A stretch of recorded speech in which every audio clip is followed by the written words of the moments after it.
The keys to modern warfare are maneuverability and firepower. Of all the weapons available today, only the battlemech has both. If you played classic BattleTech throughout the 80s and 90s, the 70-ton Viper is the mech you most frequently saw, yet never played. You might be asking, Mechfrog, have you finally snapped? Of course not, I'm saving that for 2026. In the meantime, let's try to stay on topic. If you've seen an official BattleTech mech record sheet produced during the FASA days of the 80s and 90s, you are familiar with the record sheet outline for recording damage. Many, including myself, assumed that the mech represented by the outline was a Crusader, as it vaguely fit that mech's silhouette. The complicating factor in this assumption was the mech's protruding bits from the torso and the head, which gave the outline a vaguely menacing appearance. No offense intended to the unicorns or rhinoceroses in the audience. On the side note, I don't think I've ever written rhinoceroses before, and I have no idea how it's spelled. Thanks, spell check. In a post on the BattleTech forums, Keith Hahn, a BattleTech designer and author, explained that the original outline used on the record sheet was not actually a Crusader, but taken from a piece of Battledroid concept art that didn't end up being turned into an official battlemech. This grave injustice was rectified with the release of IlClan Rec Guide 32 and the rediscovery of a battlemech called the Viper, which had been with us all along. Hahn was tasked with writing up the mech's backstory, he created some variants, and even consulted on the updated artwork. From Hahn's post on the BattleTech forums describing these events, he said his notes for the art consisted of, "It needs more snoot," and that is just adorable. While I'm generally not a fan of injecting new designs into the timeline, looking at you Royal SLDF mechs, I'm willing to make the exception here because I think you can make a pretty good case that the Viper has been with us the whole time. We just didn't know it. We're going to go ahead and ignore that everything is the gargoyle phase from the WizKids 2000s record sheets, by the way. Ugh. The VP1 Viper's story begins during the First Succession War. As the great houses of the Inner Sphere finally vented their long, restrained aggression towards each other, arms manufacturers could not keep up with demand for replacement equipment and machines. When the Free Worlds League military brass put out the call for a reliable, durable, and most importantly, relatively inexpensive battlemech design in 2828, Callan Industries answered the call. The prolific industrial powerhouse company had long produced famous battlemechs like the Rifleman, Wolverine, and Crusader, and with manufacturing lines across Davion and Free Worlds League space, they were more than capable. The existing Crusader production line on Bernardo, which lay near the border between the Free Worlds League and the Capellan Confederation territory, was deemed the best candidate for a new mech design that could meet those design specs. The battlemech designated the VP1 Viper was ready for production in 2832 thanks to some shared characteristics with the Crusader and the fact that Callan rushed through the design and testing processes to beat the others in competition for the Free Worlds League contract.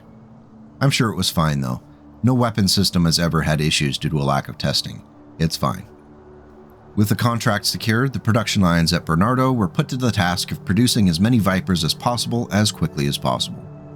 Later, a second production line on the nearby planet Asuncion was set up to keep up with production demands. The VP1 Viper was a remarkably advanced battlemech that reflected a considerable amount of SLDF-level technology. While the ability to produce it would degrade considerably over the course of the Succession Wars, it's a good reminder of just how far humanity fell during those tragic centuries of conflict between the great houses. We're going to see that degradation as we look at the later Succession Wars variant, the VP5. But let's start at the beginning because we're not deranged. Built around a Crucis B standard frame and a valuable Vox 280XL engine, the Viper is a thug of a battlemech. Designed to be a powerful brawler, the XL engine was a risk, but the reduced weight bought valuable tonnage for use on offensive weaponry. After all, if you kill your opponent long before he or she can work their way through your armor, then it doesn't matter what engine you're using, right? The mech's top speed of 64 km per hour was typical for 70-ton mechs at the time, but the Chilton 465 jump jets added a level of agility that would make the Viper a dangerously agile foe. The 464 movement profile made the mech a deadly urban brawler that could jump into a fight, lay down a tremendous volley of fire, and retreat before any survivors could adequately respond. The Garrett T11B2 communication system gave the battlemech an edge with the resulting improved communications trait, and the need for extended antenna resulted in the mech's iconic head and shoulder protuberances. It also benefited from a searchlight to make it a more effective night hunter. 14 tons of standard plate provided 217 points of protection, which maxes out the armor a 70-ton mech can carry. It likely impressed the Free Worlds League buyers, who did say they wanted a mech that was rugged. The VP-1's primary weapons were a pair of binary laser cannons split between the left and right arms. For those who might benefit from a reminder, the binary laser cannon was a technology originally researched by the Lyrans that combined the core components from two large lasers to create a more powerful concentrated strike. Though it benefited from additional damage, the trade-off was a significant boost in heat generation. A binary laser could do 12 damage out to 15 hexes, but that came at the price of 16 generated heat. It was this heat that made the weapon non-viable until double heatsink technology was widespread again later on in the timeline. Thankfully, the VP-1 Viper did have double heatsinks, 17 of them in fact, but even with my public school math skills, we're going to see how those are just barely going to be enough to keep the mech running and gunning. Backing up the binary lasers in the short range were 3 medium pulse lasers.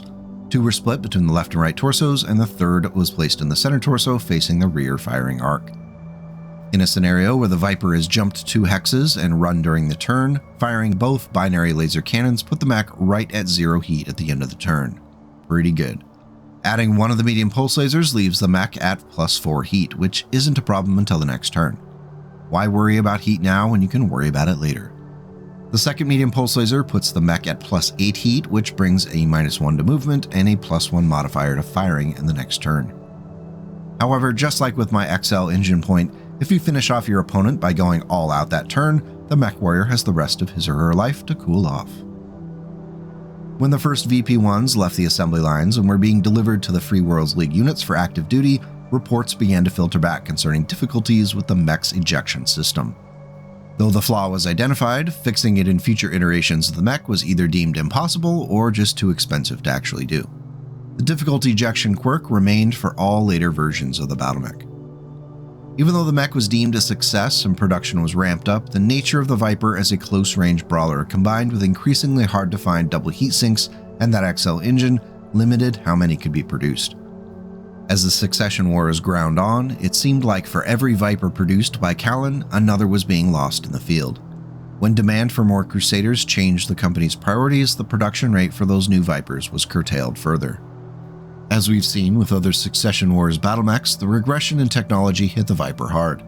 The VP-5 was the first official variant that made it into the historical documents, and it was hit hard by that third Succession War downgrade bat.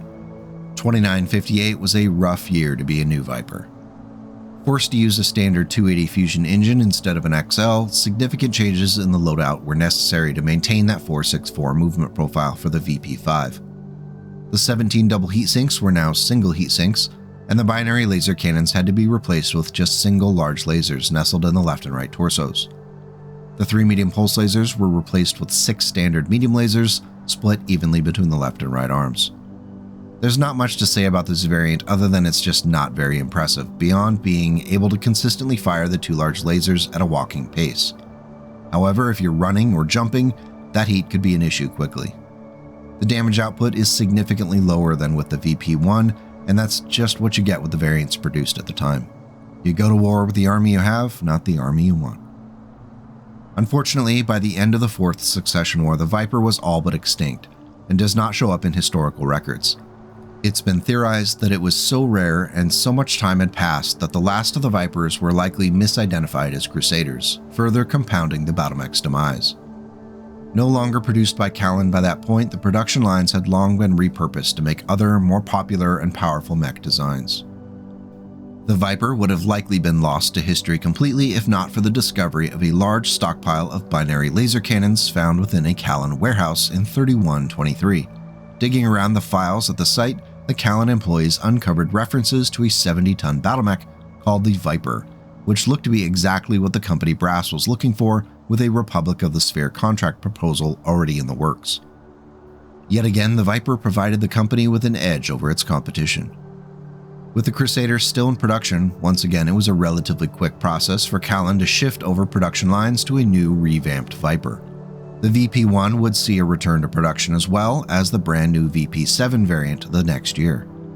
The Viper was reborn and the Inner Sphere rejoiced.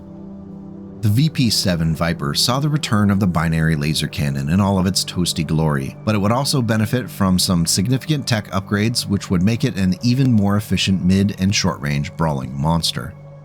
The 464 movement profile was retained through the installation of a 280 light fusion engine, which is preferable to the XL for prolonging the mech's survival. The most controversial choice for the VP7 was the use of a composite internal structure. While this freed up valuable mass for use elsewhere, the composite material made the mech's internal structure much more fragile. Incoming damage is doubled against composite structure, which can be devastating on an already breached location. However, thankfully, that double damage doesn't transfer across sections. The binary lasers were back in the left and right arms, but now they were backed up by 3 Clan technology ER medium lasers. This was a great choice as the range profiles for these mediums matched the binary lasers exactly. 2 were split between the left and right torso, and that third is placed in the center torso facing that rear arc. The weapons were aided by the addition of a targeting computer to make sure those shots hit when they really count. Finally, an active probe was added to the head to further improve the mech's electronic systems. If the mech has a flaw, it's the lack of adequate heat sinks.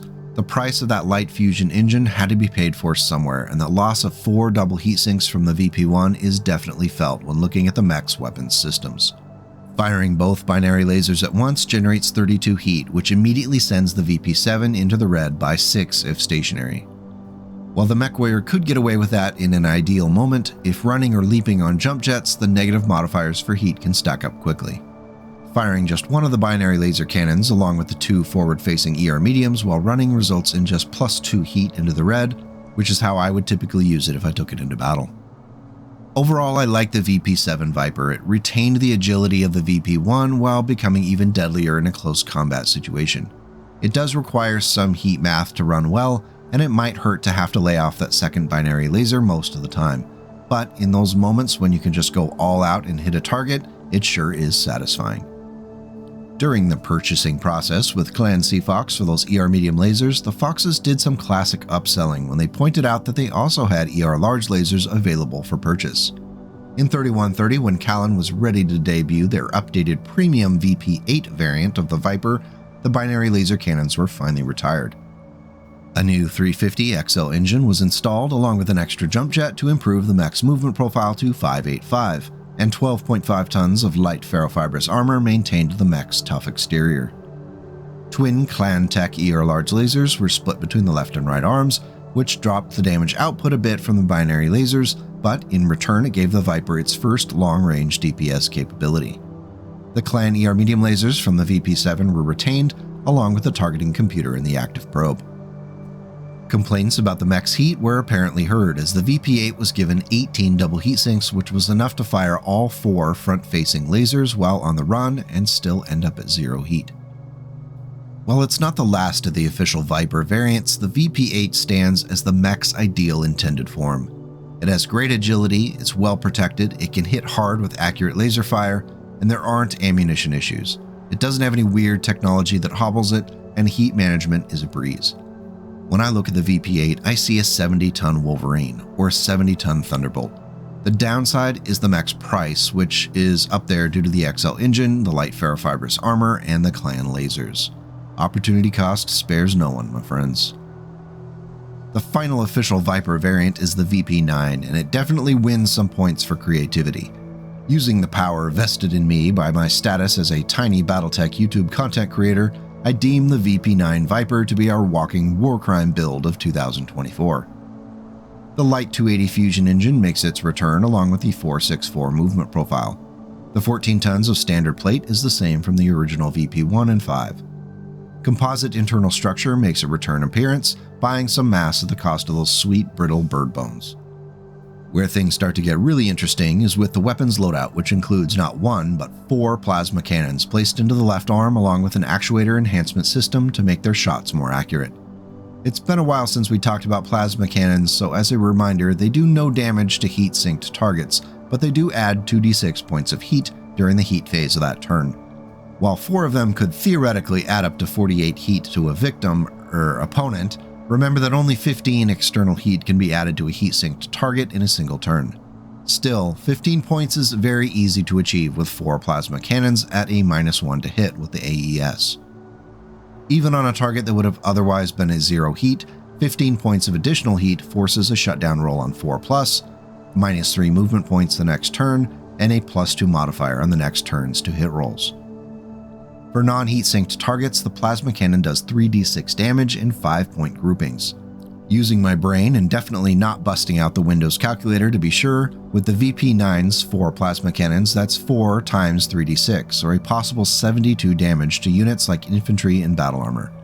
Even a modestly successful series of rolls is more than enough to wipe out platoons of infantry or points of elementals. Moving on from thoughts of flambéed infantry, the active probe from the VP7 remained in the head slot, and the 13 double heat sinks do an adequate job of keeping the mech cool. But if you fire all 4 of those plasma cannons while on the run, you're looking at +4 heat at the end of the turn. If you choose to do that, hopefully it won't be an issue, as your target will either be smoldering charcoal or dealing with significant heat issues of their own the next turn. Finally, saving the best element for last, the VP9 carries a mace in its right arm. It can do 18 damage on contact in physical combat, so you're probably not going to want to let one get that close to you. The strategy here is most likely to leap in on your opponent, hit them with the plasma cannons to reduce their movement further, then you can use the mace to hit them. Possibly even from behind, where that 18 damage mace could be devastating. The VP9 is a brutal wildcard mech that could be a game changer if used properly and the winds of fate blow your way. I know I want to test it out as soon as possible the next time Minifrog and I meet on the gaming table. The release of the VP7, 8, and 9s, along with the re-release of the VP1, has brought the Viper back from extinction at the dawn of the IlClan era. Reports suggest plentiful orders from mercenaries and planetary militias that require a durable, heavy mech that isn't beholden to ammunition supply chains. The VP1 in particular has been popular among units that cannot afford the latest and greatest, but don't need it anyway. In one notable piece of battlefield sales propaganda, the VP9 Viper chases down a 90-ton Lightning after bathing it with plasma cannon fire. The Lightning's Mechwarrior could do nothing but watch as the Viper brought the mace down on the prone mech's head. If that doesn't light a fire under some inventive battlefield commanders, what would? When Lieutenant Jimmy Gunn joined up with the 21st Centauri Lancers, he tested into placement with a VP9. He quickly discovered a love for the mech's loadout, and he adopted an aggressive personal style which included the infamous death from above attack. As of the IlClan Rec Guide's publication, he has claimed 3 Clan Jade Falcon kills with his Viper. This is an impressive accomplishment considering how aggressive and pro-melee combat the Dark Age Falcons have become. Now for the unofficial Mechfrog variant, I had to ponder things a bit, as the plasma route, of course, had already been covered by the VP9. Instead, I stuck to the theme of the mid and short-range brawler that is agile but went with a slightly different direction. The 280 Light Fusion engine maintains the 4-6 walk movement profile, however the 6 improved jump jets allow the Viper MF to leap 6 hexes for only 3 generated heat. Now, even more agile, the mech can quickly close in on its peers in all sorts of tough terrain. The use of 12 tons of light ferrofibrous armor is a slight step down from the usual armor coverage for the Viper, but I think the sacrifice is worth it. The VP MF's primary weapons are 2 Clan large pulse lasers split between the arms. Backing them up at nearly the same range profile are 2 Clan ER medium lasers split between the left and right torso. Finally, a pair of Clan flamers located in the right arm are for any bothersome infantry that might think I was going to give them a pass this time just because the VP9 had plasma weaponry. Not this time, my little friends. Not this time. 16 double heat sinks keep the mech relatively cool. When leaping the full 6 hexes and firing all 4 lasers, the VP MF will end the turn at +1 heat into the red, so it can be done pretty consistently.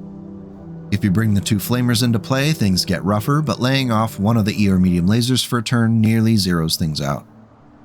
Overall, I think the Viper MF is a good mix of dangerous accuracy and agility, and it keeps well with the theme of the Viper as a jumpy brawler. What do you think? If you want to give it a try, I've included a link to the record sheet in the video notes below. So did you know about the Viper before this video? Which variant jumps out to you as the must-take for your next game? Let me know in the video comments and we'll keep the discussion going. Thank you as always for coming by to talk some BattleTech. If you felt the video was worthy, don't forget to hit that like button and even consider subscribing to the channel so you're more likely to see future BattleTech videos from yours truly. Going the extra step to becoming a channel member directly funds the videos, and improves the production value over time. For example, I just commissioned a 3D artist to create a new video background template, which should be ready by some point in April. Looking forward to it. So with that, I'll say my goodbyes for now. Take care, have an amazing week, and please go out and make the world a slightly better place today and tomorrow.